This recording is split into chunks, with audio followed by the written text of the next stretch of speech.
Estou muito feliz de estar começando aqui no YouTube, uma experiência nova para mim, uma vontade antiga. Então, antes de mais nada, obrigada por estar aqui comigo.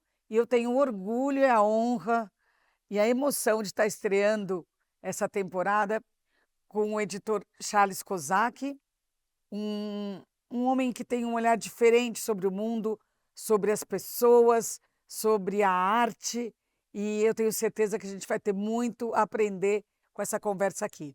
Obrigada, Charles. Eu acho que é o contrário, eu que te agradeço.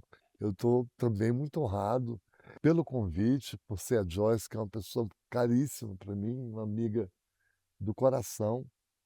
É uma mulher que eu admiro muito pela tenacidade, pela perseverança, e é uma grande honra estar aqui, eu nunca imaginei. A gente vai começar falando, Charles, sobre afeto, sobre origem, sobre como é que o livro entrou na sua vida. O livro entrou na minha vida de forma incidental. Eu queria ser artista, eu Artista plástico? queria ser artista. Acho que todo mundo que trabalha com arte, no fundo, tentou ser artista. Muitos, Paulo Reckenhoff foi artista, vários, Charles O Watts. Paulo é crítico de arte, curador, né? É, mas ele começou como artista. Ele chegou a expor, Rubem Breitman também foi.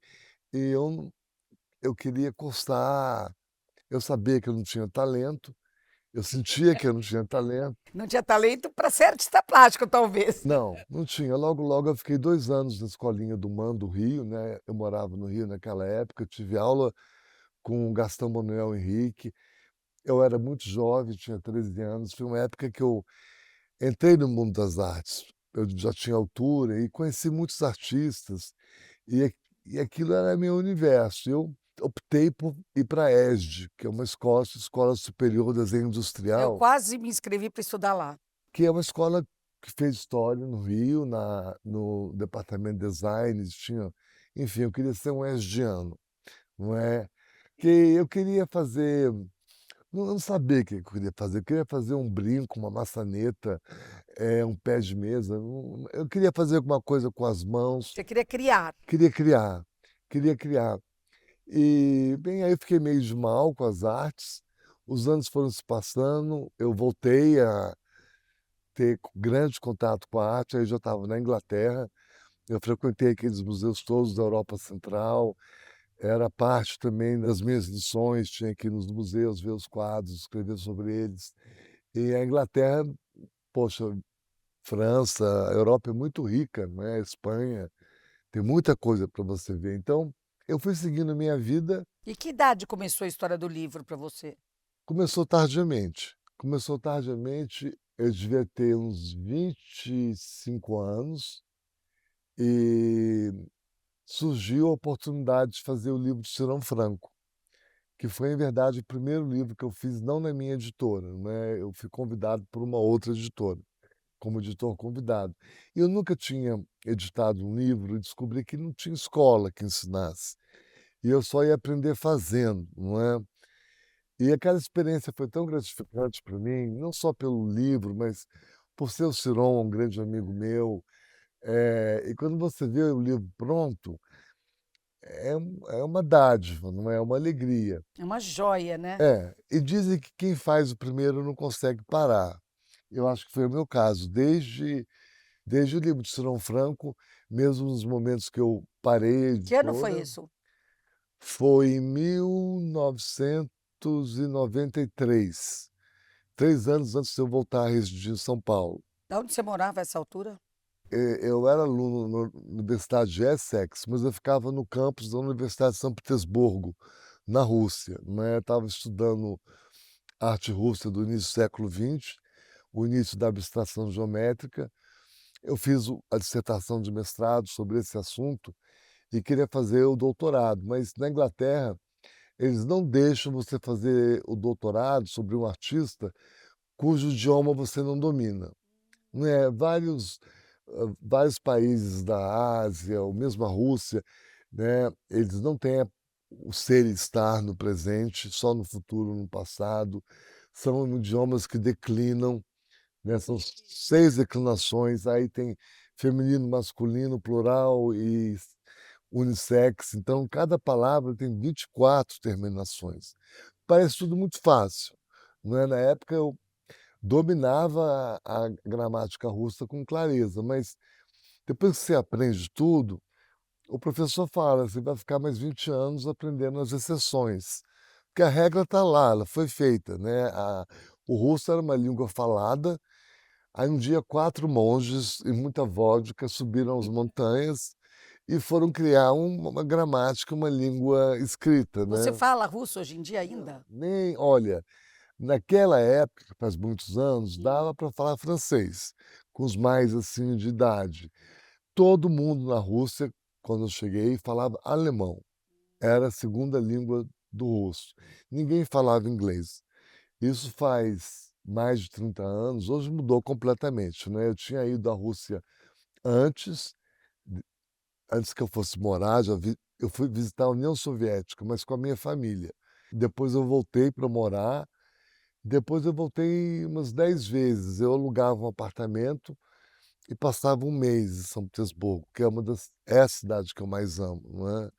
Então, hoje que eu perdi contato, mas ainda tenho amigos do corpo docente, discente, mantive. O que desde aquela época, né, você falou, quando você editou a primeira vez que você foi convidado para editar o Ciron, É, o que guia as suas escolhas? Como funciona essa curadoria? É pelo autor, pelo design, pelas artes? não, o que começa primeiro, o que pauta primeiro o desejo de você fazer um livro é o conteúdo, não é se você gosta daquele artista, no meu caso eu faço mais livro de arte, se você ama aquele autor, aquele escritor, não é, essa é a gênese de qualquer livro, não é.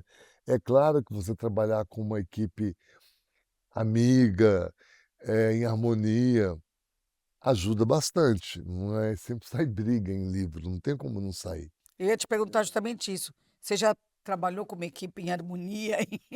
É difícil, né?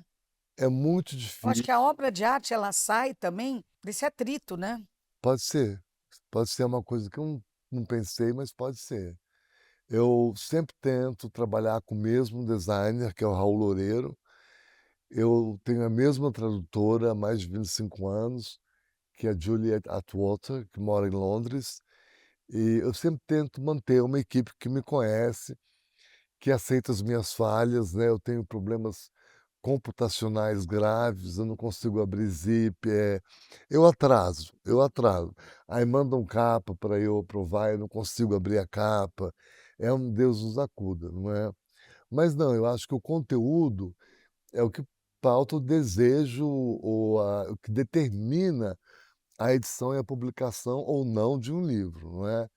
Agora, o editor, ele tem que ter sempre em mente que o livro é um trabalho, ele é uma obra sobre uma obra, não é. Então se eu faço um livro do Daniel Sinise, como estou fazendo, em verdade a obra é dele, não é. O livro é uma forma de você mostrar aquela obra através de um outro veículo. E um outro olhar também. Se não existisse, o artista, não existiria o livro, Sim. não é. Então, eu sempre mantenho e sempre tento dialogar muito com os artistas, quando pode, né. Eu tento agradar, porque o artista é mais esteta do que eu. Ele sabe melhor a obra dele. Ele é mais vaidoso que você também? É, ele é mais vaidoso, o artista é muito vaidoso. Agora, é uma raça com quem eu me dou muito bem, eu tenho muitos amigos artistas, não é, eu quando os conheci não tinha editora, não pensei em ter. Foi o caso do Sinon, que eu conheço há 40 anos, 41. Isso também ajuda. Por exemplo, o livro do Bob, esse é o quarto livro que eu faço, Do Bob Wolfenson. Bob Wolfenson.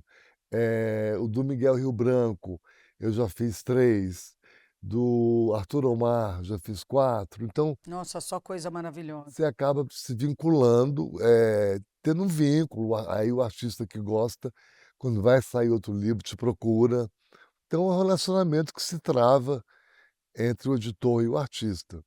Charles, eu vou costurando a nossa conversa assim, tá? A Tá. gente saiu da Rússia, a gente foi para o critério de escolha, e agora a gente vai falar um pouco do período em que você ficou afastado da edição. Como foi esse período? O que que você fazia no dia a dia desse período? Olha, o ano que eu fechei a editora foi final de 2015. 2016 foi certamente o pior ano da minha vida. Eu sofri muito, porque eu estava fechando a editora fisicamente, eu estava sem trabalho. Naquele ano eu fiz um livro, o do Mauro Restife. Que é um fotógrafo maravilhoso, né? Adoro ele, adoro a obra dele, que eu entreguei para Cobogó. E fiz o livro do Henrique Oliveira, que eu entreguei para o Sesc. SESI, perdão, SESI. Trabalhei na Mário de Andrade, não é? Na Na biblioteca. biblioteca. Nessa ocasião, eu lancei o livro do Tunga, que até é um dos que eu trouxe para mostrar, e depois eu fiz um livro para o Supremo, a pedido do Supremo, mas como organizador, não é? E como editor Foi também. interessante? Foi. O Supremo tem um arquivo infinito, não é? STF, Supremo Tribunal Federal. E eu gostava muito da história de um fotógrafo chamado Gervásio Batista. conheci. Não era da Manchete? Ele foi da Veja, Da Veja. foi da Manchete, ele tem aquela foto do JK com aquela cartola, aquela foto é dele. E ele tirou aquela foto e falou para o JK: desmancha. Ele falou: desmancha o quê? A pose. Então a foto ela ficou sendo dele, né? Ele conseguiu entrar na missa de sétimo dia de algum membro da família Piano, e a Marta Rocha era piano na época, e fotografou. Ele era meio assim, uma Paparazzo. paparazzo. Ele entrava em avião clandestinamente, da mala, não sei. Mas ele ficou 17 anos no Supremo, exclusivo. Ele trabalhou para o Supremo 17 anos, depois foi para o asilo e faleceu. Quer dizer, quando o Supremo convidou, né, a gente vai logo pensando na arquitetura, na coleção, que é boa, é rica, mas eu escolhi prestigiar o Gervásio, Legal esse olhar. porque se eu não fizesse, ninguém ia fazer. Ele ia acabar na revista Veja Manchete e morreu depois, há muitos anos. Ele não morreu há muitos anos. Ele foi um grande fotógrafo. Você fez um livro sobre a obra Sobre o dele? Gervásio. Isso foi nessa época que você ficou Aí eu entre estava em Brasília.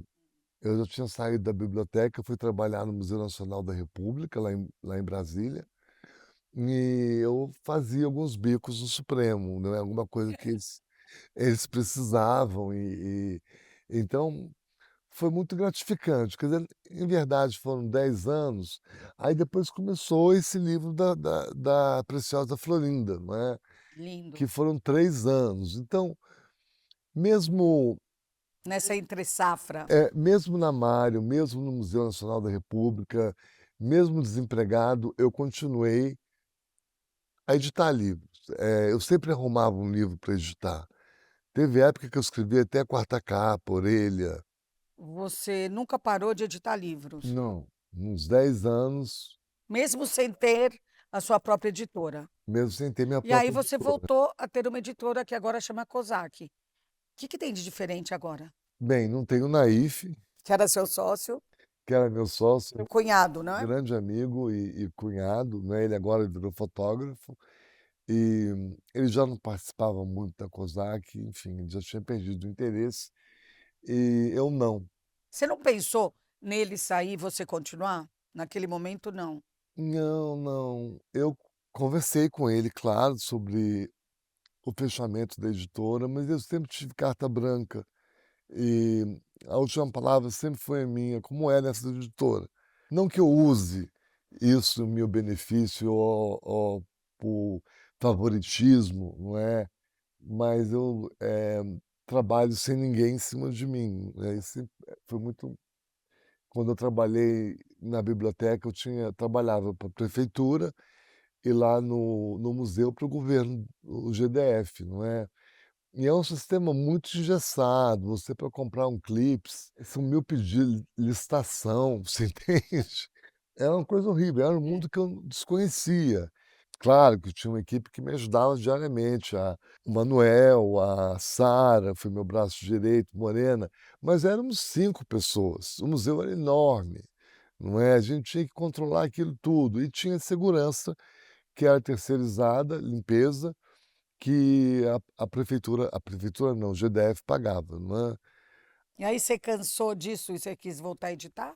Não, não, eu estava muito feliz no museu, estava mais feliz ainda na biblioteca, apesar do corre-corre, foi, assim, os 2 anos mais gratificantes da minha vida.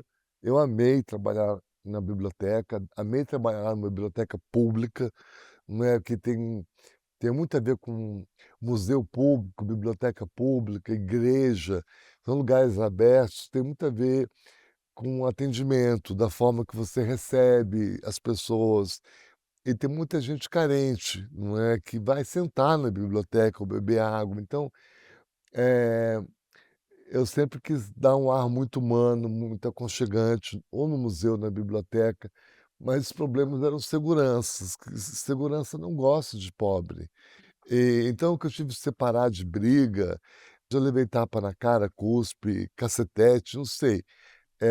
Eles são muito violentos, né, e a gente tem que mediar, explicar: "Olha, a pessoa é carente, ela tem direito de entrar. Ah, mas não tem sapato." Eu falei: "Olha, nem todo mundo pode comprar sapato, mas isso não impede a entrada, né, se a pessoa estiver de sunga, não sei, mas não tinha código de roupa na Mário de Andrade, não é, cada um entrava como." Ainda mais que é no centro da cidade, né. Aí ficava melhor ainda, porque aquilo, assim, a Praça Dom José Gaspar era uma fauna, né, era uma fauna. E eu trabalhava de voluntário sábado e domingo na Circulante, que é onde a gente empresta os livros, né, são os livros que podem Entendi. sair, o resto não, é para pesquisa lá, a torre. E a Circulante eu queria saber o que que as pessoas liam, né, eu ajudava a formar a coleção, ajudava a determinar o que que a gente ia comprar, e eu queria saber como é que era, né, eu tinha que atender. Eu fazia muita preenchimento para novos, sócios da biblioteca, era só Você uma fazia tudo isso? sábado e domingo. Tá, Sábado e domingo que eu queria saber voluntário. e houve momentos de muita emoção com pessoas de 30, 35, 40 anos chegar e falar: "Eu nunca li, me ajuda a escolher um livro." Aí você tem que ter toda a cautela, você entende, você não vai jogar Guerra e Paz Nossa, para pessoa que não leu. ela vai fugir e nunca mais vai voltar. Também você não pode jogar uma coisa muito infantil, porque desestimula, não é. Aí eu fui aprendendo, trabalhando, os outros bibliotecários também falavam: "Ó, a gente geralmente indica esse, aquele outro." Mas eu adorava lidar com o público, eu adorava estar lá atendendo. E agora você lida com o público, né? Não, não, eu estou muito isolado agora, do jeito que eu trabalho, em casa, não é, home office, isso acho que para a editora pegou. Nenhum revisor, nenhum tradutor, nenhum editor quer mais se locomover, Sim, é. não é, a gente tem um endereço, mas ninguém vai, nem eu. Faz falta esses encontros para conversa, para discussão, para se criar o conceito do livro, Para as discussões, é. mas eu habituei a trabalhar à distância. E você estava falando que você tem dificuldade de abrir arquivos, tudo. Como é que você lida com esse mundo que hoje em dia é TikTok, Instagram e vem informação de tudo que é lado? Não, eu nunca lidei com isso, Joyce, eu nunca tive Instagram, nunca tive Facebook. TikTok, você sabe o que é? Nem sei o que é, pelo jeito é TikTok, não é, deve ser alguma coisa assim. Mas, Adoro. assim, eu tenho horror a essas mídias sociais, eu tento me preservar ao máximo. Eu acho que o Instagram e o Gostei de se preservar ao máximo, eu quero gostei. dar meu rosto a bater, ficar sendo insultado de noite então eu prefiro nem saber. Eu já sofri 2 cyberataques aqui em São Paulo, que chegou a vir um amigo do Rio para me dar apoio moral, e eu não sabia nada estava acontecendo, eu estava indo para o trabalho e nem ouvi, não me interessa, você entende, eu não vou parar por isso. Então, e o tempo que você gasta é muito, Muito. e o tempo na nossa idade é precioso, a gente não é, o próprio WhatsApp perturba um pouco, você responde, responde, e à medida que você responde, começa a vir mais. E chega às 7 horas, 8 horas, você ainda não começou o trabalho que você ficou o dia inteiro No WhatsApp. no ping-pong do WhatsApp. Então, eu tento evitar um pouco. Uma coisa que eu estava conversando aqui, e eu queria uma curiosidade minha em relação a você. Você falou de Londres, né? Da Inglaterra que você morou em Brasília, morou em São Paulo, passou um tempo em Moscou, São Petersburgo. São Petersburgo, desculpe, e que antes era Leningrado, né? Ela chamava, São Petersburgo, em 1904, depois da guerra russo-japonesa, que os russos perderam, ela passou a chamar Leningrado, perdão, Petrogrado, de 1905 a 1917. Em 17, ela é batizada como Leningrado. O problema é que Stalin odiava Lenin, detestava. E Stalingrado, com respeito a quem mora em Osasco, deve ser é uma cidade, tipo, então ele ficava assim, Stalin ficava inconformado da cidade mais linda, porque naquela época Moscou não era nada. Quem fez Moscou foram os soviéticos. Se você lê os romances, eles chamam Moscou de a princesinha.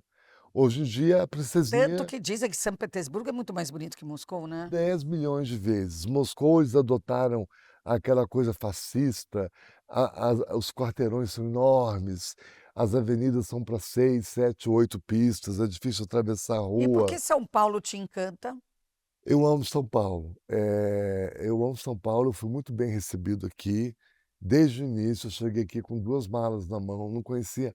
Conhecia, tinha um amigo, Gottfried, que me ajudou muito no início, até hoje me ajuda, mas eu só conhecia ele trabalhava, né, não podia ficar atrás dele o dia inteiro, mas eu acho que em São Paulo é uma cidade que, se você quer trabalhar, ela te permite.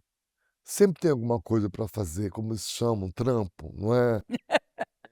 Tem trampo para quem quer. Tem trampo. Tem, se você não tiver, nem que seja que você não quer, mas se você quiser acordar e ficar o dia inteiro ocupado, produzindo, São Paulo te permite isso, o Rio não me permitiu. Não é o apartamento dos meus pais, eu estava muito feliz lá, eu morei lá na juventude, mas eu ficava olhando o Pão de Açúcar o dia inteiro. É porque aquilo é um imã, né? O Rio é tão lindo Hum. que você só consegue ficar devaneando, Eu né? ficava hipnotizado, né. Eu nasci naquela rua e eu achei que eu fosse voltar para sempre, mas eu não aguentei o ostracismo, não é o Rio. Eu não aguentei a vida no Rio. E eu amo São Paulo, eu tenho os meus amigos são de São Paulo, os meus médicos são de São Paulo, os Isso é meus importante. advogados são de São Paulo. Eu estava com amigos de infância que me receberam muito bem, mas eu me sentia sem referência, eu me sentia perdido. Isso posto, desde que eu tinha 15 anos, eu achava o Rio de Janeiro meio pequeno para mim. Eu já sentia que eu não ia continuar a minha vida lá. São Paulo caiu feito uma luva. Ainda bem para os paulistas. Para mim também, que eu amo São Paulo, adoro São Paulo. Charles, tem algum livro nesse tempo todo que você foi para lá, voltou para cá, desde que você começou a ler, algum livro que realmente te mobilizou e que transformou sua vida, ou aquele momento? Olha, Joyce, já aconteceu com amigos meus, até pessoas assim malvadas, que ficaram boas depois que leram um dado livro. Aí você vai ler e não entende por quê, não é? O livro que eu mais amo é Crime e Punição, Crime e Castigo. Crime e Castigo, não é? É Dostoiévski, né? Dostoiévski. Eu amo, eu acho que é um livro que, enfim, aborda muita coisa, meio como uma bíblia, não é? Porque há um dilema interior, não é, do Raskolnikov, depois que ele mata, né, que ele comete o crime e mata a irmã também, porque aparece, e no último capítulo, que eu nunca leio o último livro, a última página, né, mas esse eu tive que ler, Antes de acabar. é que no última página ele se converte ao cristianismo ortodoxo. Muita gente critica Dostoiévski por isso, né, ele foi preso, escreveu livros E da por que época. esse livro mexeu tanto com você? Que Porque eu acho que ele abordava, ou aborda, né, vários princípios, da vida. a questão por que eu estou sem dinheiro nenhum e aquela velha é tão rica e é agiota, e eles começam a questionar as diferenças sociais e se revoltam, aí tem a necessidade. O menino vendia tudo que tinha para ela, coisas do pai, coisinhas pequenas, e é realmente um livro que me ensinou muito e que eu não sei quantas vezes eu li várias vezes. E sempre quando eu leio, eu aprendo mais. Não é que eu vejo diferente, mas eu noto outros aspectos nele que eu não tinha notado antes. Né, esse livro é feito pela editora 34. Eu uma vez fui fazer um curso sobre Dostoiévski, Noites Brancas, Ah, é lindo. não consegui. Não, eu tenho que voltar. Você vai ter que me introduzir nesse assunto Dostoiévski.